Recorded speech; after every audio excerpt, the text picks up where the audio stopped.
সব মায়েদের ওই এক চিন্তা বা যাদের উপরে রান্না-বান্নার দায়িত্ব দেয়া থাকে তাদের এই একই চিন্তা সেটা হচ্ছে আগামীকাল কী রান্না হবে। থ্যাঙ্ক গড আজকে আমার সেই চিন্তা নেই। কারণ গতকাল রাতে আমি অনেক কিছু প্রেপ করে রেখেছিলাম। তো ডিসাইড করলাম আমার বাচ্চাদের খুবই পছন্দের খাবার সেটা হচ্ছে হোমমেড চাইনিজ ফুড সেটাই রান্না করি। কিন্তু চাইনিজ রান্না করতে হলে যদি আগের দিন রাত্রে চিকেন বিটসগুলাকে একটু ম্যারিনেট করে রাখা যায় তাহলে খাবার স্বাদটা ৩ গুণ বেড়ে যায়। তাহলে রান্না করছি Chinese chilli chicken, Chinese fried rice আর অল্প করে নরমাল একটা প্রন কারি করব। That's it.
আজকে 11টায় এটাতে ফিল্ম করছো কেন? এটাতে জায়গা বেশি হচ্ছে সমস্যা কি? জিমে জিমে গেছিলে? এই জিঞ্জার গার্লিক গার্লিক কত গার্লিক কি পাইজাত বানাচ্ছো? ড্রাইভিং এর কি অবস্থা? ভালো। ডেট বসাও কবে টেস্ট ডেট বসাও কবে টেস্ট দিবে? বুঝছো তো এ ভাই শেষ হেল্পিং।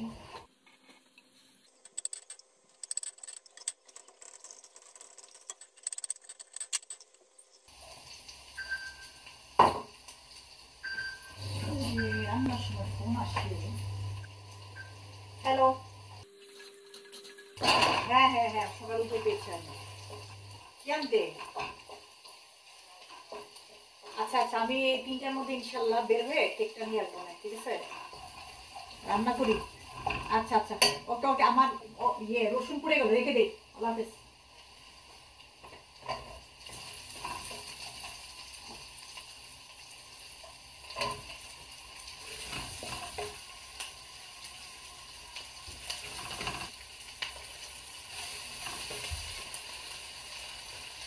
আমার আমি পাইছি লেডু দিলে আগে থেকে একটু বেটার।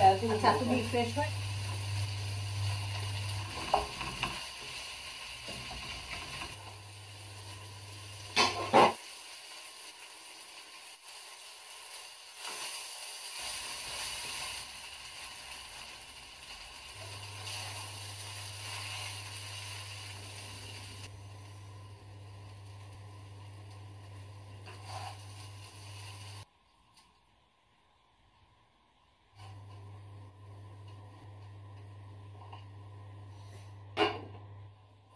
বাসায় যখনই ভালো-মন্দ কোনো কিছু রান্না করি, আমি অলওয়েজ আমার নেইবারের সাথে শেয়ার করি। ওনারা একটি পাকিস্তানি ফ্যামিলি। আজকে প্রায় ১০ বছর যাবৎ ওনাদেরকে চিনি। খুবই ভালো সম্পর্ক। আমার সমস্ত আপদে-বিপদে ওনারা সবসময় আমার পাশে দাঁড়ান। অনেক সময় হয় কি, নিজের আত্মীয় কিন্তু আপনার পাশে এসে দাঁড়ায় না। উনারা আমার হাতের প্রন কারিটা মানে ভুনা কারিটা খুব পছন্দ করেন। তাই খুব অল্প করে রান্না করছি শুধুমাত্র ওনাদের বাসায় পাঠানোর জন্য।